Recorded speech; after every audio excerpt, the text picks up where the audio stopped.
Comment être un étudiant en bonne santé? Comment rester en bonne santé physique et mentale pendant qu'on fait ses études quand on est étudiant, parce que c'est pas toujours simple avec les emplois du temps intensifs et surtout le stress et les nombreuses questions, l'anxiété qu'on peut avoir sur l'avenir. Donc si en général tu cherches des conseils pour maintenir une bonne santé physique et mentale, et bah t'as cliqué sur la bonne vidéo parce que je vais te partager aujourd'hui mes meilleurs tips pour ça, pour être dans l'énergie la plus saine possible. Peut-être que tu vas découvrir des trucs dans cette vidéo que la plupart des gens ne font pas, qui prend pas forcément beaucoup de temps mais qui change beaucoup de choses, surtout au niveau de la tête, du mental. Donc voilà, j'ai 7-8 astuces à te partager dans cette vidéo et je vais un peu t'expliquer pourquoi je fais ça, depuis combien de temps et à quoi ça me sert. Que tu sois étudiant ou pas, ça peut t'aider dans tous les cas, mais je veux surtout montrer que même quand on est étudiant et qu'on n'a pas un gros budget, on peut quand même faire des trucs pour être bien dans sa tête et dans son corps. J'espère que tu m'entends bien parce qu'aujourd'hui c'est un jour où il y a beaucoup de vent. Je n'ai pas pris la meilleure météo pour filmer, mais bon, il se trouve que je ne vais pas attendre la bonne météo parce que sinon je peux attendre longtemps. Je vais partager ça un peu tout au long de la journée. D'abord, en plus, j'ai pas mal de vidéos à filmer, j'ai aussi un mail ou deux à envoyer.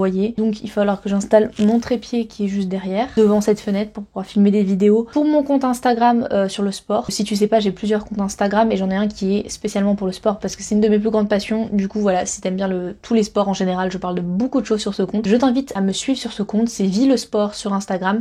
De toute façon, il est en barre d'infos et dans ma description en général. C'est parti, je déplace mon trépied. Je pense que je vais commencer par cet envoi de mail qui concerne mon stage, ma convention, qui n'est pas encore signé et je suis censée le commencer dans pas longtemps. Il s'agirait d'avoir des réponses mais bon, je peux pas contrôler ça, donc c'est la dit. Première chose très importante pour la bonne santé physique et mentale, pour la bonne récupération, je n'invente rien, je vais parler du sommeil. Plus précisément de la triade, du trio ou du triangle comme tu veux. Sommeil, alimentation, hydratation. Je regarde les petites notes sur mon ordinateur, pas que j'en ai beaucoup, mais je regarde quand même ce que j'écris. Oh.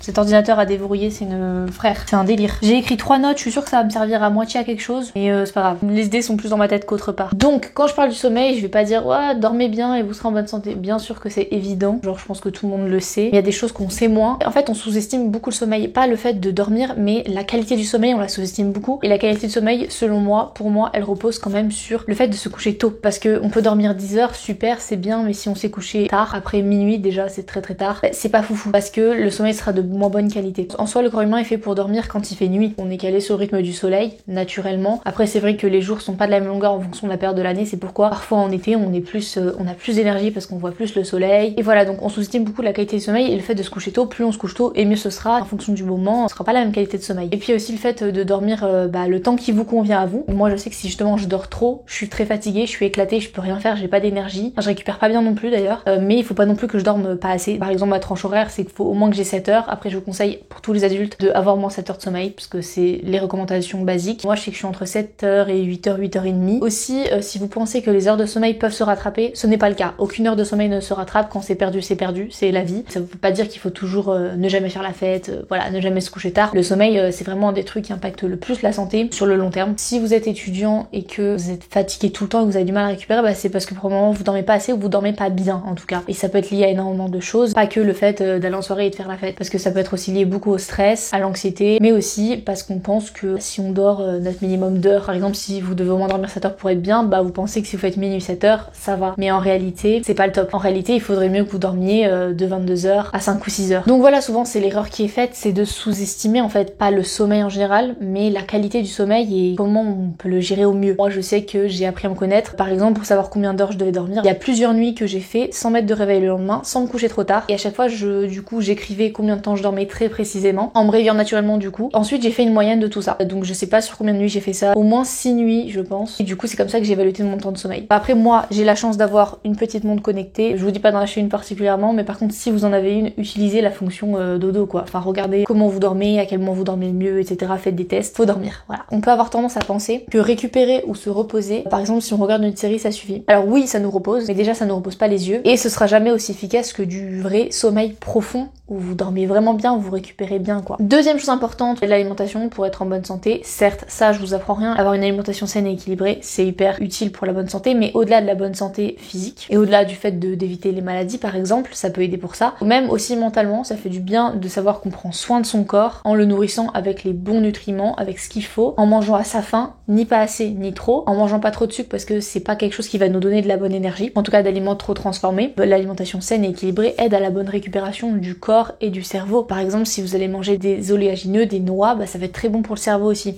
Donc c'est pas qu'une question de si vous faites du sport ou pas. Si vous êtes étudiant, que vous étudiez et que vous avez besoin d'énergie pour votre cerveau, c'est utile de manger les bons aliments pour votre corps et pas juste de manger du sucre ou du chocolat. Ça fait une grosse différence. Si votre snack c'est un Kinder Bueno ou des noix, ça n'a rien à voir. Ça va pas du tout vous donner la même énergie pour votre cerveau. Donc ça c'est ce qu'il faut savoir, c'est qu'on pense que ok, moi je suis pas sportive de niveau, je fais pas de sport, j'ai pas forcément besoin de bien manger. En vrai, si, même quand vous faites des études, même quand vous travaillez, vous réfléchissez, vous avez besoin d'une bonne énergie. Votre corps il a besoin d'avoir de la bonne essence. Et troisième chose de cette triade, bien sûr, l'hydratation. L'hydratation c'est très important. Je pense que vous le savez encore une fois, il y a énormément de personnes qui disent je ne bois pas assez d'eau. Techniquement on devrait pas avoir la sensation de soif. C'est difficile de savoir comment bien s'hydrater parce qu'en fait souvent on sait qu'il faut qu'on s'hydrate, on essaie de boire donc nos 2 litres à 2 litres et demi d'eau par jour, ce qui est bien, mais la qualité de l'eau n'est pas toujours la même. Déjà quand on parle de s'hydrater, on parle pas de boire du café, du thé ou des sodas ou quoi que ce soit parce que vous n'allez pas avoir les bons éléments de l'eau et en plus généralement c'est pas des choses qui vous hydratent, le thé, le café, etc. C'est des choses qui vous déshydratent, donc vous devez encore plus boire parce que ça vous déshydrate. Pour bien vous hydrater, il faut boire de l'eau plate, pas autre chose.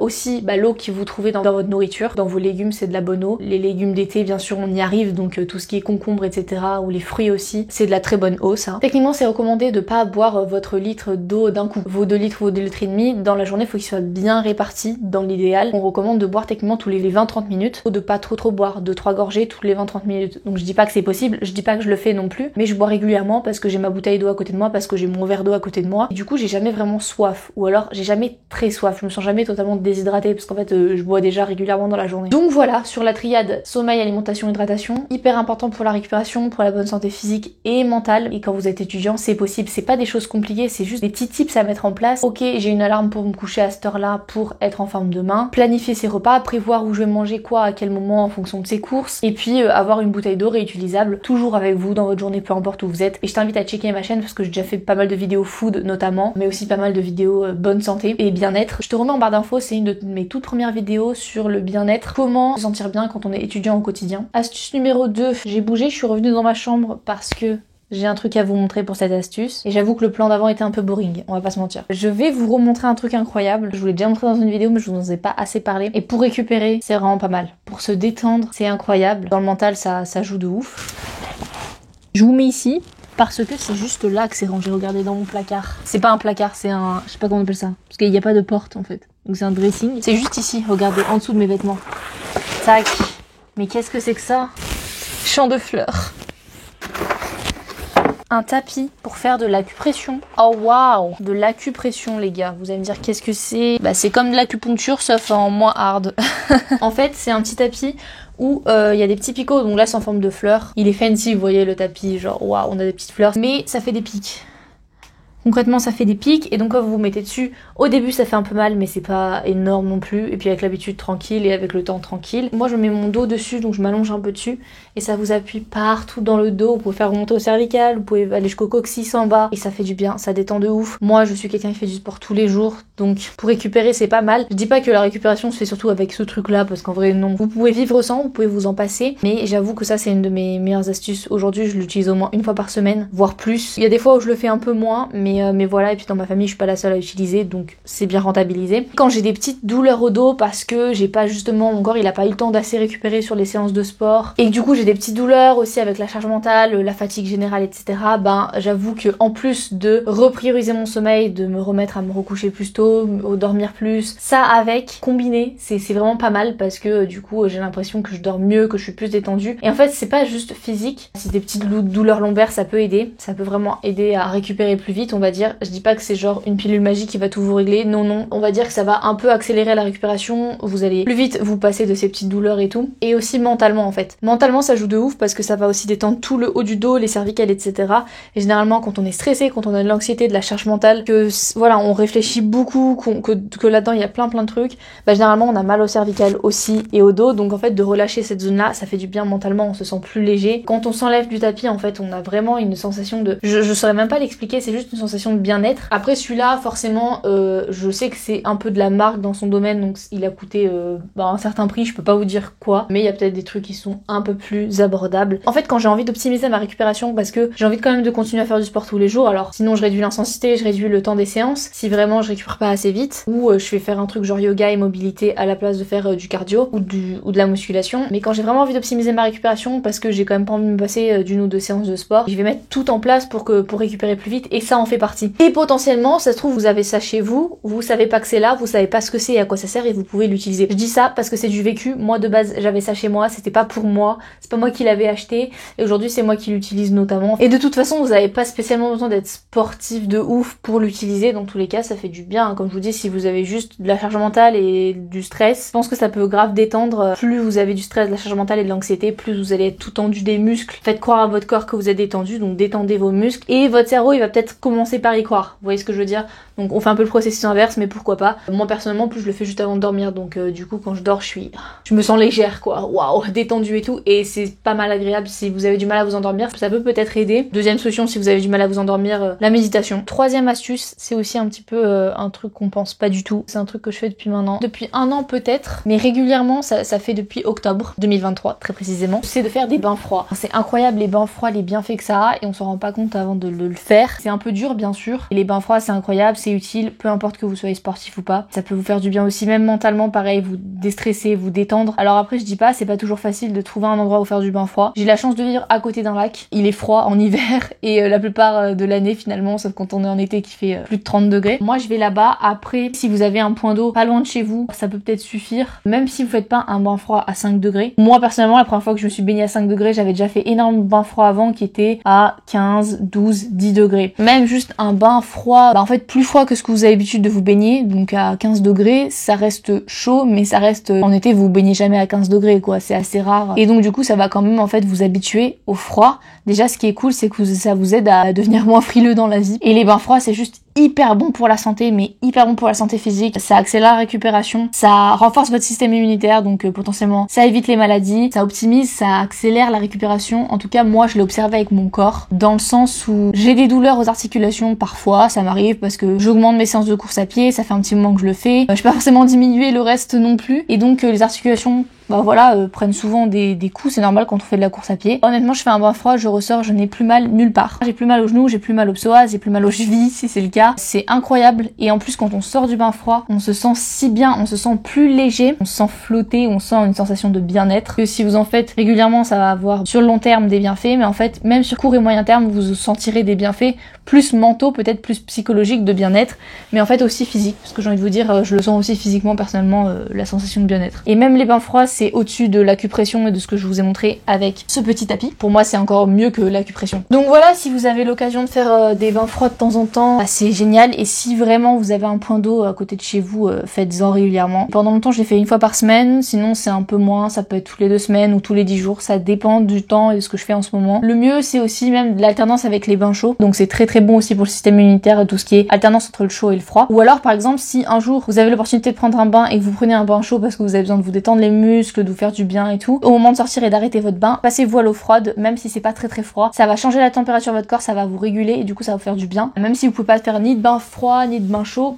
vous pouvez toujours alterner votre jet quand vous vous douchez entre le chaud et le froid par exemple, ce qui peut être aussi de façon très utile au moment où il faut sortir de la douche. Si vous procrastinez votre moment de sortie, vous mettez le jet d'eau froide à la fin et vous allez tout de suite sortir. J'ai vraiment pris le pire jour pour filmer, il y a plein de vent dehors, mais c'est terrible. Alors je pense pas que ça s'entende, il y a des trucs qui volent dehors, en plus c'est une dinguerie. Déjà chez moi la table d'extérieur de jardin elle bouge toute seule quoi, avec les chaises et tout, genre c'était juste une aparté, mais je suis choquée en fait. Tout ce qui est bain froid, du coup je reviens là-dessus, ça va vous aider plus à récupérer plus vite, à optimiser votre récupération. Et ce qui est bain chaud, je sais que ça peut aider à avoir le moins possible de courbatures en tout cas. Ce qui peut vous aider à éviter les courbatures, et c'est aussi une astuce, ma 4e astuce bien-être, santé, c'est de vous masser. Faut quand même savoir que si vous bougez beaucoup dans la journée, si vous marchez beaucoup pour aller au travail, pour aller en cours, même si vous travaillez pas plus aux jambes que ça, parfois ça fait du bien de se masser les articulations, masser les muscles. De l'huile, on en a tous chez nous, ou sinon on peut peut très facilement en acheter, en avoir, que ce soit de l'huile d'argan, en tout cas de l'huile pour le corps, de l'huile de massage, peu importe. Vous massez, ça fait du bien, ça peut éviter les courbatures aussi. Si vous massez bien les muscles que vous avez sollicités avant, et si vous êtes contracté, vous avez des contractures, vous êtes tout tendu, ça va aussi vous détendre le corps et encore une fois, ça va potentiellement agir sur le cerveau. Ou alors ce que je fais, c'est que j'ai aussi une brosse pour me brosser à sec. Je sais pas si vous connaissez cette pratique, mais c'est très bon pour la circulation du sang, très bon aussi pour le renouvellement de la peau, etc. Si je me masse, ça m'arrive de le faire en fait en me brossant avec une brosse de brossage à sec. D'ailleurs, je vais vous montrer, voilà,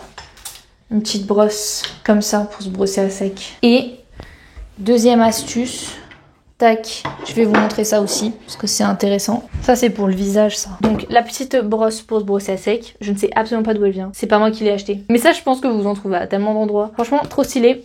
En vrai à chaque fois je me dis faut que je l'utilise plus souvent et je prends pas trop le temps. Et deuxième chose, parce que là c'est plus pour vous masser les bras, les jambes, peu importe, bref. Pour le visage par contre, parce que les massages au visage c'est sous-côté aussi. Même de se les faire soi-même quand vous hydratez avec votre huile, votre crème hydratante. Juste avec vos doigts vous pouvez vous masser et tout. Ça fait trop du bien. Quand vous êtes quand vous avez mal à la tête, hop, vous vous massez ici, c'est incroyable. Vous devez connaître les petits roll-on ou les pierres pour se masser le visage. Moi j'ai ça, mais il y a énormément de variantes, vraiment, j'ai envie de dire limite peu importe ce que vous avez. Ça c'est vraiment cool. En fait, il y a de tailles et tout, donc on peut aller en dessous des yeux. On peut vraiment tout faire avec ça et je le fais pareil quand j'ai mis soit ma crème hydratante, soit mon huile. Donc matin ou soir, mais plutôt le soir généralement parce que déjà je mets une huile donc c'est cool. La mienne vient de chez Jolie, moi. Honnêtement, j'en vois de partout. Même chez Action, la dernière fois il y en avait, je crois. Alors peut-être pas particulièrement cette forme-là, mais il y avait des pierres pour se masser le visage et en plus ici moi perso j'ai un petit peu toutes les instructions pour savoir dans quel sens se masser avec. Petit aparté beurre de karité, j'utilise ça pour mes lèvres, j'utilise pas forcément de stick à lèvres en fait. Bah, j'en ai un quand même pour prendre quand je suis plutôt en cours, quand je bouge et tout. C'est un banger le beurre de karité, moi je l'achète sur Aromazone souvent, j'en mets sur mes lèvres notamment. En soi ça peut se mettre de partout sur le corps, c'est juste que c'est assez compact donc faut le chauffer et tout, mais c'est trop un banger le beurre de karité.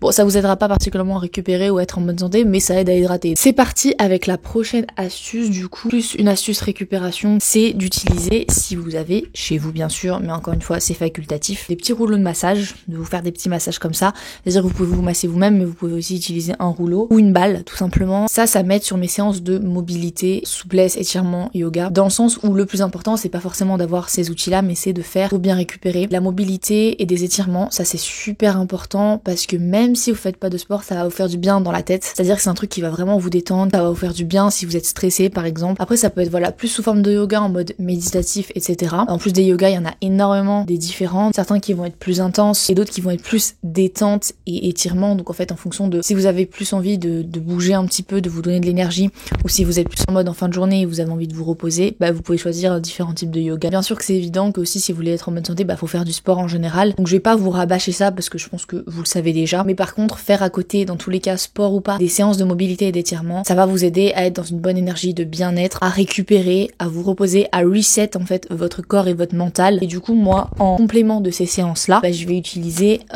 des petits rouleaux de récup qui me font du bien pour me masser. C'est un peu plus simple de se masser soi-même avec un rouleau de récupération par exemple. Personnellement je l'utilise pour le dos, c'est incroyable. Je le mets au niveau de mon dos et je fais rouler tout au niveau, donc de mon coccyx au cervical le plus possible. J'utilise aussi pour les jambes, mais moi là où ça va vraiment m'aider et agir sur mon mental et mon bien-être, c'est quand j'utilise pour mon dos. Donc ça c'est une dépense une fois, c'est réutilisable du coup. Le mien doit venir de chez Decathlon. La petite balle elle est hyper utile pour les pieds, pour se masser le dessous des pieds. On sous-estime aussi le fait de se masser les pieds puisque tout part des pieds en fait. Si vous avez mal aux pieds, si vous avez une mauvaise démarche, ça va impacter tout le reste de votre corps, ça va impacter vos jambes, vos hanches, votre psoas, votre dos, vos cervicales, etc. Tout votre poids du corps repose sur vos pieds et vos chevilles. Je sais que ça peut paraître hyper con de dire ça, mais le bien-être des pieds c'est super important. Niveau massage, les must-have pour se détendre, c'est au niveau des pieds et du dos. Encore une fois, le signal de dire à votre corps que vous êtes détendu, ça va vous détendre un peu plus. Je dis pas que ça va vous détendre totalement parce que si vous êtes vraiment très stressé et très anxieux, c'est tout un travail en profondeur à faire. Et je sais de quoi je parle parce que quand j'étais jeune et que j'étais au collège et au début de mon lycée, j'étais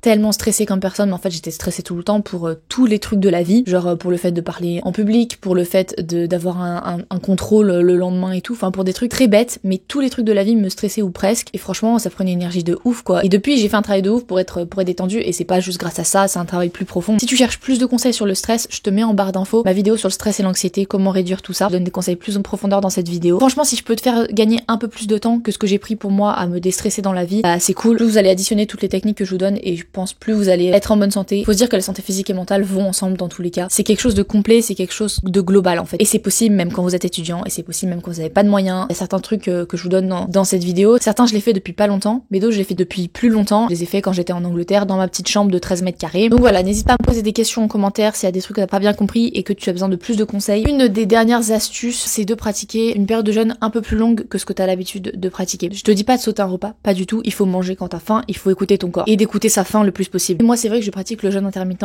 qui est le fait d'avoir une période de jeûne de minimum 14-15 heures, voire 16 heures, pour permettre au corps de reset, d'avoir une période où il peut digérer plus longtemps, parce qu'en fait souvent on mange très souvent dans la journée, ce qui fait qu'en fait notre corps est jamais au repos, il est toujours en train de digérer un repas, et bam, quand on vient juste de finir de digérer, on se met un autre repas. Et moi ça m'aide à récupérer mieux et à être mieux, d'avoir une période de jeûne plus longue, donc je ne déjeune pas le matin. Après je te dis pas forcément de faire ça, déjà le jeûne intermittent ça peut se pratiquer en ne déjeunant pas le matin, ou alors en faisant un petit déjeuner, un déjeuner en ne mangeant pas le soir. Et encore une fois, si t'as besoin de faire 3-4 repas dans la journée parce que t'as faim et que tu manges peu, tu fais comme tu veux, t'écoutes ton corps. En gros, le jeûne intermittent ça me permet d'avoir un meilleur transit et d'éviter les ballonnements et de me sentir plus légère au quotidien. Quand je fais le jeûne intermittent, je ne mange pas moins. C'est-à-dire que je mange exactement au final la même quantité, le même volume, les mêmes calories que si je faisais 3 repas. C'est juste que c'est réparti différemment dans la journée. Et je mange sur une période de temps plus restreinte, mais au final ça va revenir au même, si tu vois ce que je veux dire. C'est pas du tout le but de manger moins. Mais ça permet en fait que le corps ait une période de repos plus longue pour digérer et pour remettre à zéro. Du coup, tu vas éliminer mieux ce qui est